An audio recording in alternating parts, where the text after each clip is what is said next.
Hey everybody, Brendan with Riding with Brendan podcast. Thanks for tuning in. It's Black Friday 2023, the day after Thanksgiving, and that is in no way has to do with today's ethnicity. Good. It's just the way it's called, Black Friday.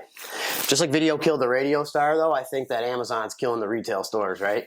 The mall shops are like, there's like 2 in every mall right now. So I have an awesome guest today. I'm super stoked about this program. I wanted to do this for a long time. I have Corky from God Squad, Ireland. Mm-hmm. Johnny Corcoran. That's me. John, I should say. Not Johnny Cochran. He didn't represent OJ. Different guy. Yeah, okay. So today we're here at God Squad, Michigan's Clubhouse, God's Garage, as it's called. Yep. Thanks for coming on, man. It's awesome to finally meet you. We've been buddies a while on social Brendan. media. Yeah, good to see you. So you came to Michigan. We had so Prophet's the Michigan president of God Squad. He's one of my best friends. Mm-hmm. Great guy. I can't say enough good things. We can do a whole episode of good things about him. We can. We can do 2 episodes of the bad things. No, I'm just kidding. So I can't say enough good about him. And you guys sponsor this show, and I really, really, really appreciate that. It helped get some snazzy equipment that, Good. blocks out helmets and record stuff. So Prophet, as a lot of you know, if you guys know me in the area, Lansing area, that you guys know that, Guy, Prophet, I'm always palling around with, lost his daughter, Brianna. And so you came in from Ireland to support that. Yes, for sure. And didn't hurt you timed it with Turkey Day. Yeah. Get a good giant meal out of it and the love of his family. The Prophet and Brad from Two Wheels from Warriors from my other house, so they're in the back. I don't know if we can see either one of them, but they're here. So supporters. Yeah, supporters. Amen. They're riding with Brendan hang-arounds. So tell me, you're from Ireland. Mm-hmm. You were Irish Special Forces. Mm-hmm. Tell me how you got your start with the motorcycle community and riding in general, and then we'll snowball from there. Okay. I suppose mine's probably a classic start. When the movie Easy Rider came out, I was one of those guys in the cinema. I was one of those guys who went to see the movie and was just taken by the scenery, the freedom, Harleys, of course, the music, all those things. And there was a guy in our town, and after that movie came out, he was the first guy to import a Harley into our town. One of the first guys in Ireland to have a Harley Davidson. It was something you seen in magazines, something you seen in movies. So I remember going up to that guy's garage and just staring at that bike and going, man, someday I'm going to have one of these, you know what I mean? And then up the road from where I lived as a kid, I'm talking about, as I'm a teenager now, so we had a bike club, and their base was just up the road, and I'd hear those guys up and down the road, and I'd see them, and they had jackets, and they looked, with all the same stuff on it, and I don't know, I got influenced by all that stuff. Yeah, easy to do. Yeah, as you do. We're cool, right? Bikes are cool. For sure. And so you have a twin brother? Yes. And is he in God Squad as well? He is. He's the president of the Irish chapter. Oh, I thought you were the president of the Irish chapter. I'm European vice president. Okay. See, I'm learning. Yeah. Wrong guy. Cut. Let's get. Let's get him in. Yeah.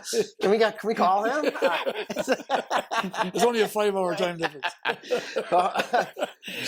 Thank you, Brandon. I'm feeling the love. Yeah.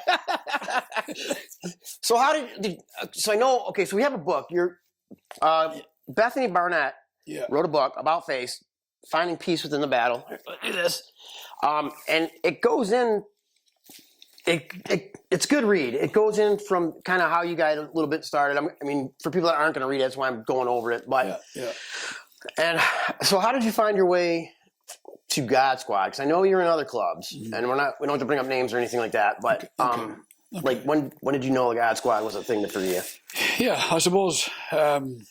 So being influenced by what we just chatted about the Easy Rider movie and that kind of stuff, my makeup as a person, my makeup as a guy, I like to belong to groups. That's why I ended up in the military. I suppose I always liked things that were a challenge and where there was a rite of passage that not everybody could do it. So when I joined the military, everyone can do that. And then when I got in there, I seen, hey, here's this elite unit that, high numbers try this out. Only certain amount of guys get picked. So I thought, hey, I'm going to do that. So eventually when I came out of the military, the outlaw world was the same. The outlaw motorcycle world, again, it's not for everybody. There's a process that you must go through. There's a line you must cross over. And you got to earn it. You got to earn it. So all that stuff attracted me. And I'm an all-in type of guy. I'm black and white. And if I pitch into something, it's 100%. That's Irish. Yeah. That's what they call me full throttle a lot of times because that's the way I am. Maybe, but it's not specifically Irish. But so that can be good and bad. And in the culture I was in, it turned out bad for me, and I started to unravel. And I met some God Squad guys, and you got to understand, I'm Irish, so I was born and raised Catholic, but that didn't mean I had any kind of relationship with God. A lot of stuff was done out of tradition. I had good folks, absolutely, but. When I got into all the suppose the outlaw side of it, and I met these God Squad guys, to me, Christians and Christianity was something soft. You know what I mean? My makeup, I was always around men's men. You know what I mean? I like hunting. I like the military. I played rugby, if you know what rugby is, and all that thing that would put groups of men together and grind it out, go for a few beers later on. So Christianity to me was not something that would attract me at all. You know what I mean? And I didn't need God in my life. I was my own God. Yeah. I think that's true for a lot of younger people, right? For sure. Yeah, that was me.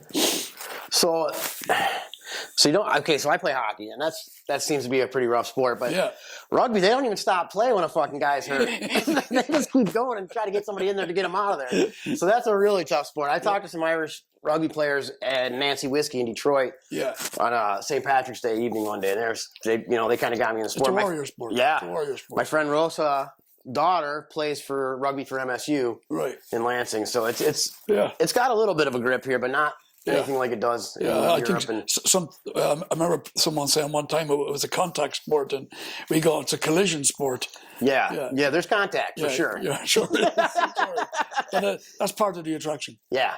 But I mean, if you don't know rugby, it's insane. Like hockey, I have pads. Yeah. Head to toe. Yeah. Not so much in rugby. So it's just minimal pads. Yeah. So that's a good sport. If anybody wants to check that out, it is worth watching. Rugby. So I guess that's kind of the same boat I'm in, which is weird. It's I was born Catholic. I have nuns in my family, still my aunt, and I was adopted. So without getting too depth, my adopted mom was a nun when she was younger, left the convent, met my adopted dad, married and all that stuff. So we were raised pretty strict Catholic. So I get what you're saying. It's a lot of tradition. Stand up, sit down, stand up, sing a song, have a snack. Yeah, that was it. And that's not been... nothing detrimental. There's some good Catholic people for sure, and I know some. Yeah. But for me, that wasn't the deal. I wasn't pretty good at sometimes to tone the line, and so that wasn't... I'm great. Very devout. So when you started hanging out with these God Squad guys, at what point did you, I guess, and if this is too deep, this is fine too. At what point did you find Christianity and be like, look, this is the path I want to walk now? Yeah, I'd seen these God Squad guys. I didn't start hanging out with them because at that stage I didn't need them. I didn't need God. But in my past life, then things just started to unravel. I won't say I developed an addiction. I tried to keep the discipline on it, but I was an abuser of particular narcotics and a heavy drinker for sure. And just things, wrong lifestyle choices, you know what I mean? Things started to unravel. And so I have 4 sons, 4 men now. And my oldest boy, he, at 17, he did the unthinkable for me, which was he came home one night and he said, hey, you know what I mean? I've given my life to Christ. I'm a Christian. And he was a rugby player and a really good rugby player. And he said, I'm thinking I want to become a pastor now. I want to go to Bible college. And man, let's just say I wasn't happy at all. And at that time, violence played a huge part, I suppose. I was always an angry guy, put it that way. And you put some narcotics in there and some alcohol and that you know the deal, doesn't it? Yeah, it amplifies it. So for him to come home and tell me that, I felt let down by that because of my what I thought was my misconception of what Christians and that was. So he because of the violence in our house, he left. He had to leave our house and he went staying with some friends. And as I know, God has a plan. He went working at McDonald's part-time to get some money. He wasn't getting any money from us. And but he met a lady there, and her father was over in Ireland as a missionary, a pastor, and you know what I mean. She shared Christ with him and my son, and he became a Christian. But he'd regularly ring me up and try to pray for me on the phone, and I just, you know what I mean? Yeah. But then he'd tell me afterwards, like when I was pretty off my head, I would ring him up and tell him I love him. I have no recollection of any of those calls, genuinely. And so I just basically one night, to put it all in a nutshell, I'd been to a rugby game, was in a bar in town, got in a bar fight, and I got stabbed. I deserved it, and went to what you call your accident and emergency A&E, you know what I mean, and was walking home from that on a Monday morning, 6 o'clock, and you know, everything's wearing off, you know what I mean, the pain is setting in, and I constantly had battles in my head, you know, what's going on with you, why can't you be normal? I seen what I presumed was guys going to work, you know, other men going to work and going, well, like what's wrong with me? Why can't I be like those guys? You know what I mean? So that was started the unraveling process, and my son was always there saying, "God's got a plan for you," and I was going, "Stop!" You know what I mean? I'm the master of my own fate, but clearly that wasn't working out. That wasn't working. Yeah, better let someone else drive for a minute, right? Yeah. That wasn't working. So, that's a lot of parallels here. Like I wasn't in the military, but I'm an all-in type of guy. I've been accused of violence a couple of times, time or two in my life. Yes. I was a heavy drinker. I'm not now, but so seeing this guy, he's look at this fucking guy smirking at me over here. He's a grip, remember? Yeah, the grip. We have a grip. All right, maybe we get thing back off probation, get rid of him. So explain to me, and we briefly talked about this. Every club has rules on what they expect of their prospects, and this is like I've been tiptoeing around this question for days because I don't want to disrespect or belittle anybody else's club beliefs or anything.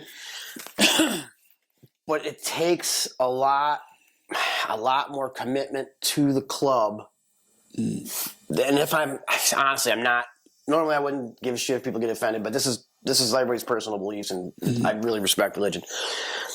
It takes a lot more devotion to the club to get your patch in God Squad. It's not mail order, or it's not a 6-month probation.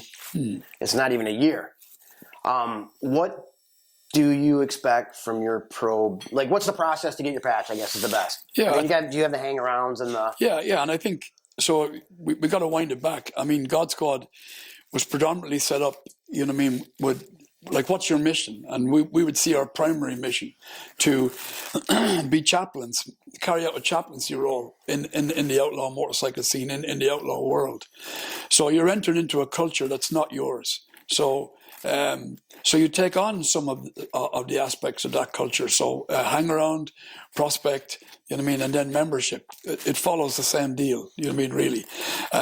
So I don't know, like, we just do it maybe a little bit differently in God Squad. We very much see that in order to come in and be a member in our club, it has parallels to calling, maybe to be like a missionary or a priest or something like that. Because basically, if I'm a member, and if I'm going to minister in an outlaw scene, and God Squad basically we're blessed to have good relationships with all outlaw clubs. If I'm in your clubhouse tonight, and I'm in another club's clubhouse tomorrow night, I need to have discretion. I need not to be able to talk about that. Sure. And you need to be able to trust me. So in order for us to take someone into the organization, we need to make sure we can trust them. And that, you know what I mean? Because now we're going to be bringing them along and saying, right, as a group, we support this guy, and as we support him, he's now an associate or a prospective member, which is a member in training. So we're asking other clubs that we minister to trust us that these guys, you know what I mean, are genuine and real. So the process to become a member in God's squad is a minimum of 3 years. Yeah, it takes time. Yeah, minimum of 3 years. Yeah. Do you require everybody to have like be ordained minister? I mean, No. I mean, like look, my own. I'm a case in point. So, like, I came to God Squad. You're required to have a faith in Christ. Sure. You know what I mean? As a minimum, because we're a Christian club. You know what I mean? So yeah, and so basically, then there's discipleship within the club. We run Bible studies. We have pastors and teachers within the club. There's a huge makeup in God's squad. A lot of outlaw bikers. You know what I mean? That kind of thing. You know what I mean? We have a surgeon general. You name it. But basically, the requirement is that you have a faith in God and you want to serve. Yeah. We call it a calling. So, like, I mean, you can be attracted to something. And then when you have to put in the hard yard, you realize this is not for me. Yeah. A calling, we would believe, comes from outside ourselves, from Christ, from God, to say, hey, you know what I mean? I want to go and serve in a group like that. Sure. And at 3 o'clock in the morning, someone said it yesterday, at 3 o'clock in the morning when you're riding home in the rain from a clubhouse or whatever, that calling is tested. Yeah. My whole devotion to riding motorcycles at that point is tested, right? Yeah. So I understand you can explain your patch undercut really well from what. Well, I don't know about really well, but yeah. But well enough, right? So let's go over that. Right. So basically, so first of all, colors. Let's go back to like where the colors come from, and like colors go back to medieval time for knights. You know what I mean? You know, in those days. So you even bring it forward in any military term. There was a standard bearer. So a standard bearer in a battle, on a battlefield, he would have the colors of that unit. And if I was trying to attack that unit, I'd try and get those colors and capture those colors. That would be a victory there. So bring it forward. These are our colors. And we very much see ourselves as a tribe within tribes. If you're in an outlaw club, you're in another Christian club, and you're wearing your colors are your tribal markings. And if you're in God's squad, these are our tribal markings. So clearly, God's squad. And so the larger cross, the red cross here. So our God's squad was founded on Celtic Christianity. Me and you being Irish, we're not talking about Catholicism here. We're talking about Celtic Christianity. Yep. So if anyone's ever watched that movie, what's that movie? Gladiator. Right at the start of that Gladiator movie, if you've seen that, Russell Crowe, isn't it? Russell Crowe? Yep. Yeah. So you'll see that it's a battle scene in a forest in Germany. That scene is actually correct. Historically, they have it twisted. But that's where the Vandals and the Goths in Europe have enough, and they all come together and decide they're all going to overthrow the Romans. They did that. They sacked the Romans all throughout Europe. But one of the consequences of that was they burned monasteries and any Bibles, anything to do with the Word of God, they burned and got rid of that. So where does Celtic Christianity comes in? Celtic Christianity, the Celtic Church in Ireland, they learned about that in monasteries, and I live very close to one. So remember, these guys did everything by hand and candlelight. So as a consequence, they upped their production, if that's possible, and it was possible, of writing manuscripts.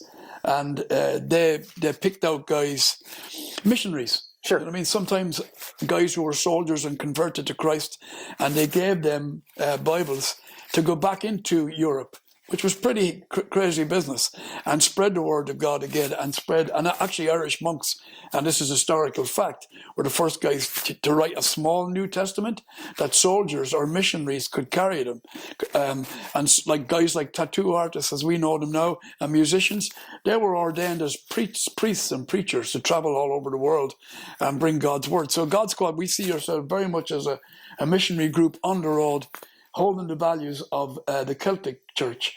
And so that's the main cross. It's a Celtic cross. The red designates the blood of Christ for us, that he shed for us on the cross. The darker, smaller cross here, this is about, if you know anything about Irish people, we're not into conformity. And so we're not ones for conformity. A little bit of history there, right? Yeah. So the Celtic Church were actually asked to conform. They were trying to be swallowed up by the Roman Church, and the Celtic Church wouldn't conform and held out to the last. No, so we see ourselves very much as non-conformists to what the way the world tries to shape society and that. So that's the black cross, whereas the color of the red cross designates the blood of Christ. Black cross is the sin that's in all of us. We're born with that, for sure. So you see God's squad. So, on any kind of newer colors, this color here is yellow, and it's kind of white when the rain hits it. So it's good to see that guy's been riding in the rain. Yeah, yeah. But so what the white designates especially is the redemption of Christ for us. He can redeem anyone. So redemption is buying us back. In old Roman times, and slaves were bought and they were redeemed back by a payment, and the payment for that was Christ and his life on the cross. So CMC is Christian Motorcycle Club. And obviously we got Michigan Bottom Rocker, that denotes where you're from or whatever. Mine says Pilgrim because in Ireland we see ourselves as pilgrims. Yeah, you travel a lot for the club. Like you get around. You're a globetrotter. I do. For sure. It's great. So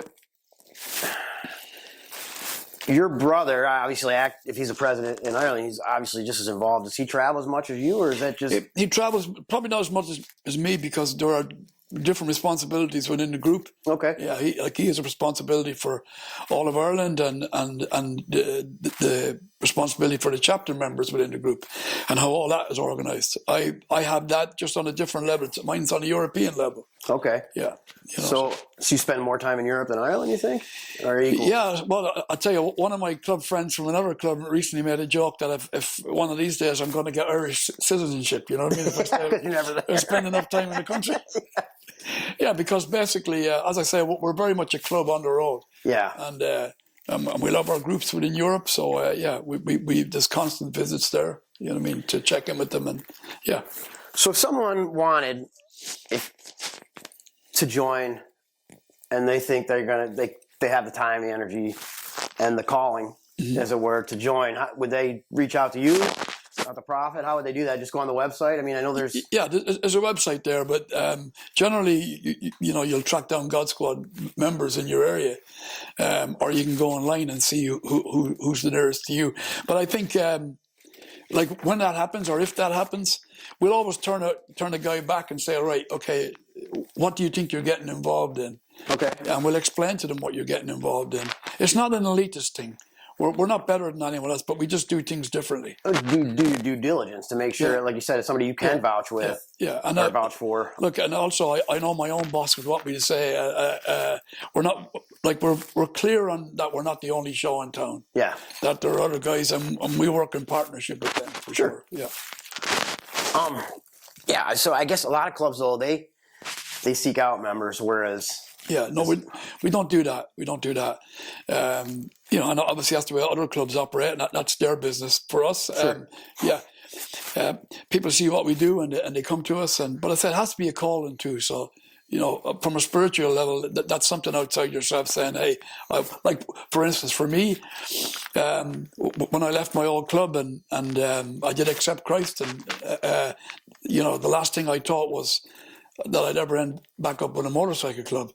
Like it just look at you now. Yeah, I got I'm covered in tats, and I was thinking, hey, what? Because you're a baby, you don't know. I'm going, hey, what am I supposed to do? Am I supposed to wear a suit? I don't know what I'm supposed to do. Sure. But God was all over me. I mean, so the very first time I went to church, it just so happened that there was an American missionary group, motorcycle club. In Ireland, and they actually went to that church that day. And I'm a military guy, so one of the guys riding with that club was a Vietnam vet, Jack, and we're still good friends to this day. And you know what I mean? So like he was a door opener for me. I sat with him, and we chatted about stuff, and I could relate to him, and he told me his story, and yeah. So I think if it's for you, it's for you. Definitely. Yeah. For sure.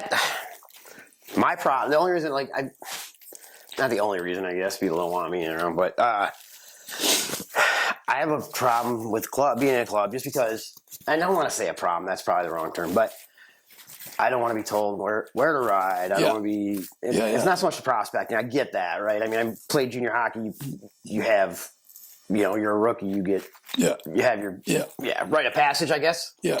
But I mean, is that the same way? I mean, I guess everybody's got their typical road captain, blockers, tail gunner. Yeah. I think the bottom line in God Squad is that so like it's a Christian club. So I remember one time, and I don't know the details of it now, but I remember reading a story about some American missionaries were being they were going to some place in the Amazon or something like that, and they were told the area that you're going to operate in, there's cannibals there. You know what I mean? And I remember. So the guy's dropping them off in this aircraft, and he's saying, "Listen, you guys, you're going to die if you go there." And they said, "Look, before we boarded this plane, we were already dead." So what does that mean? What they're saying is they're dying to themselves, really. So if you come into God Squad, there has to be a need that you want to go and serve brothers. That's it. It's not if it's about you, you're gonna sink, man. Yeah. So then with that mindset. If your road captain says it's not blind obedience, it's just the fact that we're in this together as a group. Yeah. We're going to ride here. Yeah. But there has to be, remember, we're entering into a culture. The outlaw culture is formed on military culture. American vets coming back from World War II. Yep, exactly. So obviously we can buy into all of that. So there has to be structure and order. Sure. There has to be. Yeah. Okay. So we probably didn't even move at all. Like, you're probably perfect there. So Look at that. We took a quick minute break, and we're back with Corky from God Squad. Are you from County Cork? Is that where Corky came from? No. Yeah, Corky was a cartoon character, and so my dad, he was Corky, and his dad was Corky. So okay, so and then I ended up as Corky. So what's your brother? You know what I mean? He's Corky too. Is he? Yeah. So hey, Corky, when you're both around, you're both gonna. No, people generally know me as Corky, but yeah, you just know him as Jer. Yeah. So, okay. Yeah. Okay. Yeah, I was gonna read in the book. It was Jer. Yeah. And the initial mix-up with the listener. Yeah. That's right. That's right. Because there was no, there was no computers back then. So two of us enlisted on the same day, identical twins, and just think, oh, we've got double records here because we're the same date of birth, same home address, same mother. Oh yeah. Yeah. So scratch mine, he gets in. Yeah, there it is. So we were talking a bit ago about what you require of the prospects and what if someone's interested in joining God Squad and think they have the calling, and they want to know more about it. You're going to see with Sean if we can use the links for there's 3 training videos you mentioned. Yeah. So if we can, I'll link to those. And if not, that's just how it is. Reach out to them individually and they can probably work with you that way. Yeah. I don't, some clubs don't want all their shit out. Yeah. Look, I mean, and like generally those 3 training videos explain who we are and what we do. Yeah. So if you want to get involved with somebody, it's always important to know who they are and what they do. Yeah. And figure out, how do I fit into that? Or how could I fit into that? So you're not trying to groom people. Know what I mean? No, definitely not. All right. Yeah. Yeah. So Sean is the international president. Is the national president, and he's written this book, God's Biker. Yeah. I don't know if the glare. I'm trying to do that. So with Christmas coming, man, any one of these books would be a good read and interesting. Yeah. Not just for I'm a Christian biker or whatever. This is good story stuff. And then so John Smith is one of the founders. Yes. So John Smith would be one of the founders. And here's his book, On the Side of Angels. On the Side of Angels. The glare. So that's a read. And Sean Stillman is the international president. John was the international president, sadly passed away. But he's passed the mantle to Sean. Sean was he was the guy who brought God Squad to Europe. Okay. Over 25 years ago. So he's my boss, and he's an important cog in the wheel, Sean, for sure. And so within God Squad, if you like when we take new guys on, you know what I mean, this is part of the reading to get a better understanding of what you're representing, who you're representing, and what our culture is. So those are all must reads for sure. Okay. And Sean, if there's something that I might have missed or something you want to add to this, reach out, and we can. Yeah, I can add a little short film or something to the end of it, or in the description, for sure. Stuff, and this goes along with About Face as well. Yes. So and that deals with. So, not to get so I know some people don't talk about it much, or don't want to, but the PTSD you got from that, I'm assuming the Special Forces and what you went through there. Yeah. Is that do you think that had a lot to do with leading you to God Squad? I mean, does it? Yeah, I'm sure it does, because I think things happen. As we're all individuals, we deal with things differently. My last overseas trip wasn't so good. What happened there? So that was one factor. My dad died when I was overseas. So that's a grieving process that I never went through. So that was a factor. How I dealt with that when I came back was lots of drinking. You know what I mean?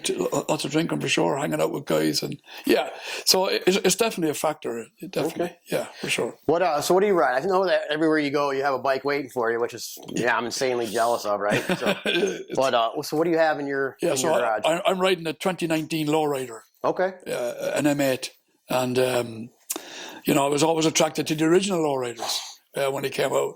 And so when this model came out, I said, "Oh man, yeah, I'd like to have one of those. Bring you back. It's retro." Yeah. But it's all Harley for me. Yeah, okay. For sure. Is Harley required? No, it's not. It's not. Originally, yes, it was Harley and Triumph, and obviously that's coming under the culture that we're involved in serving in. But like as of late, maybe in the likes of Australia, it would be more, maybe not more, but there's an opening for people riding Japanese bikes. I suppose Sean's take on these things is it's not so much what you ride as what's in your heart and who you want to serve. For sure, older school guys will ride Harleys, you know what I mean, for sure. Like in the US and Europe, it's generally Harley. Yeah, for sure. Yeah. But it's not 100% requirement as long as... It's not, but yeah, it's not. I mean, I don't know many guys that want to be in a club that... Yeah. So, I mean, there are, I guess I can think of about a dozen off the top of my head in clubs in Greater Lansing. So what's your favorite type of riding? Like, do you like to tour, go long rides and see stuff, or you just like to shoot around town? Well, I mean, look, I think for any of us, riding in the pack riding, that's the best, and I'm blessed. I get I've got opportunity to do it, in America with Guy and the guys here, Australia with the brothers there, and then different countries in Europe. Just this summer gone, myself and my European president, my boss, Nigel, we undertook a 3-week ride to visit 9 of our chapters in Europe. And so, yeah, that was very much getting from A to B, but we got to ride with all our different groups in those 9 countries, so it was incredible. I'm so jealous, man. You guys know you're riding. I'm like, I've been to Sturgis. And you guys are like, oh, that's cute. Yeah. Have you ever ran in? So I met him this year, and he was an awesome individual, the Machine Gun Preacher. Yes. Have you met him and talked to him? Yeah, I met him and we've had coffee together, and yeah, for sure. He came to England. I think that was 2015, and so he did a talk at our clubhouse there in Manchester, our old clubhouse, and and like John Smith, one of the founders of God Squad, he used to give pretty good advice, and one bit of advice he gave me as a brand new member was, if you go and see a guy, hear about a guy or read about a guy, and you're taken with him, if possible, try and get a 10-minute conversation with him over a coffee, and you should be able to figure out whether he's actually is the guy he says he is. Yeah. When we sat down with Sam Childers, Machine Gun Preacher, he definitely turned out to be the guy he says he is. He is. Yeah. I spoke with him for about a half hour at Victory Biker Church. So he's legit. Yeah, legit guy. With a passion for kids and looking after those guys. Yeah, I like Sam. He's a good guy. Yeah. Yeah. If you guys don't know Sam Childers, Machine Gun Preacher, look him up. Well worth. That's a great foundation to donate to if you're for children. And he's there's a movie made. Gerard Butler plays him in the movie. That's right. Yeah. So where was God Squad founded initially? God Squad originally was founded in Sydney, in Australia. Okay. Yeah, and so out of that group became the Melbourne group in Sydney, 2 different cities. John Smith was part of the Melbourne group, and eventually the Sydney group they kind of stood down, and Melbourne took over, and from there then. It spread over Australia. I mean, God Squad is probably the only international club in Australia that's indigenous, that started in Australia. Okay. Yeah. That's interesting. Yeah. So, how many clubs would you say? Because Ireland is relatively small. Yes, we're an island. Yeah, it's my island. If you Yeah, watch my island. Braveheart. So probably about, I think it's 4 million people now. Okay. Don't quote me on that, but I think that's what it is. How many clubs would you say there are? Well, I know how many clubs there are, but it's a small amount because. Yeah, I guess ballpark. Like, I mean, you probably don't want to say. No, I don't want to say really, but I mean, look, there's a small amount of clubs. Let's just say less than 20. Okay, I was going to put it in dozen terms. So yeah. But serious about what they do. Yeah, as they should be. Yeah, as it should be. Yeah. So, and we talked about this yesterday a bit. When there's no big bike rallies really in Ireland, huh? Well, you see, that's all relative. There's no big bike rallies compared to what you guys do. So we're an island. We used to have 2 huge custom shows every year. Culture's changing a bit. Kids are younger and whatever, but coming into it. But we'd have smaller events, 1-day events now. But okay, if you're thinking the likes of Sturgis, they that's hard to top Sturgis. Yeah, no, we don't have anything like that. Do you guys have bike nights like we have here? Yeah. Okay, because we can't go 100 feet without a bike night popping up on a Thursday around here. But it's important because, I mean, the culture, no matter what club you're riding with, what tribe you're riding with, it's nice to meet with other guys, look at their bikes, hang out, chat. Yeah, for sure. It's a good way to socialize, for sure, man. Yeah, because, I mean, one of the things about God Squad, it's a Christian motorcycle club, and you've got to be Christian. That's the C part, but the MC is club. So you got to be able to ride. You got to understand bike culture. Yeah, I'm out. I can't ride. Have me right up until then. Right, we're done. Yeah, they call me the accordion when I ride in groups because I'm that guy.